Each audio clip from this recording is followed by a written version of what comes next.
Guys, നമ്മൾ ഇന്ന് ഉണ്ടാക്കാൻ പോകുന്നത് സോയ ഫ്രൈ. സോയ ഫ്രൈ വെന്തുകൊണ്ടൊക്കെ ഇരിക്കുന്നുണ്ട്. അപ്പൊ ഇത് വെന്ത് കഴിയുമ്പോ ഇത് സെറ്റ് ആക്കണം. ഞാൻ കുറെ നാളായി ഇപ്പൊ ഉണ്ടാക്കിയിട്ട്, ഇടയ്ക്കൊക്കെ ഉണ്ടാക്കുമായിരുന്നു. പക്ഷെ ഇപ്പം ഇതുണ്ടാക്കാൻ ഭയങ്കര മടിയായിരിക്കും. അപ്പൊ അതാണ്. അപ്പൊ ഇനി ഇതൊന്ന് സെറ്റാക്കി എടുക്കാന്ന് വിചാരിച്ചു. സവാളയും ഇഞ്ചിയും വെളുത്തുള്ളിയും പച്ചമുളകും എല്ലാം ഞാനിവിടെ അരിഞ്ഞെല്ലാം വെച്ചിട്ടുണ്ട്. അപ്പം നമുക്കിനി നമ്മുടെ സോയ എങ്ങനെയായെന്ന് നോക്കിയിട്ട് വരാം. സോയ വെന്തുകൊണ്ടിരിക്കുക. അപ്പം ഇനി നമുക്കത് തണുക്കാൻ വെക്കണം. തണുത്ത് കഴിയുമ്പോൾ ഇതിൻ്റെ വെള്ളമൊക്കെ ഒന്ന് പിഴിഞ്ഞ് മാറ്റണം. പിന്നെ സോയ ഇച്ചിരി വലുതായത് കൊണ്ട് നമുക്ക് കട്ട് ചെയ്തെടുക്കണം. അപ്പം നമുക്ക് കട്ട് ചെയ്തെടുക്കാം. അങ്ങനെ ഞാൻ സോയ കട്ട് ചെയ്തെടുത്തിട്ടുണ്ട്. നമുക്കിനി ചട്ടി വെച്ച് എണ്ണ ചൂടായി വരുമ്പോഴത്തേക്ക് നമുക്ക് കടുകിട്ട് കഴിയുമ്പോഴത്തേക്ക്, കടുകൊക്കെ പൊട്ടണം കേട്ടോ.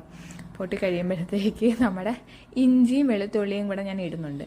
അതൊന്ന് മൂത്ത് വരുമ്പോഴത്തേക്ക് നമ്മുടെ സവാളയും പച്ചമുളകും കൂടെ ഞാൻ ഇടുന്നുണ്ട്. അപ്പം ഈ സവാള വാടണമെങ്കിൽ നമുക്ക് ഇച്ചിരി ഉപ്പും കൂടെ ഇട്ട് കൊടുക്കുന്നുണ്ട്. അപ്പം ഇതെല്ലാം കൊണ്ട് മിക്സ് ചെയ്ത് വരുമ്പോഴത്തേക്ക് വാടി വരുമല്ലോ. അപ്പോഴത്തേക്കും മുളക് പൊടിയും മഞ്ഞൾപ്പൊടിയും പിന്നെ ഇച്ചിരി മല്ലിപ്പൊടിയും കൂടി ഇടുന്നുണ്ട് കേട്ടോ. അതെല്ലാം കൂടെ ഇട്ട് മിക്സ് ചെയ്ത് ഒന്ന് അതിൻ്റെ ഒരു പച്ചമണമൊക്കെ മാറുന്നത് വരെ ഒന്ന് ഇട്ട് ഒന്ന് വാട്ടിയെടുക്കണം. അത് കഴിയുമ്പോൾ ഞാൻ ഗരം മസാല ഇടുന്നുണ്ട്. ഗരം മസാലയും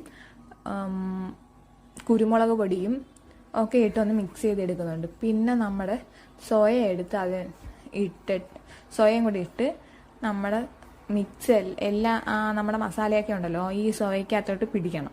അത് നമ്മുടെ സോയ ഫ്രൈ സെറ്റ് ആയിക്കൊണ്ടിരിക്കുകയാണ്. അതിൻ്റെ ഇടയ്ക്കൂടെ വാഴയ്ക്കുള്ള ചോറ് സെറ്റാക്കുന്നുണ്ട്. അപ്പം അതാണ്.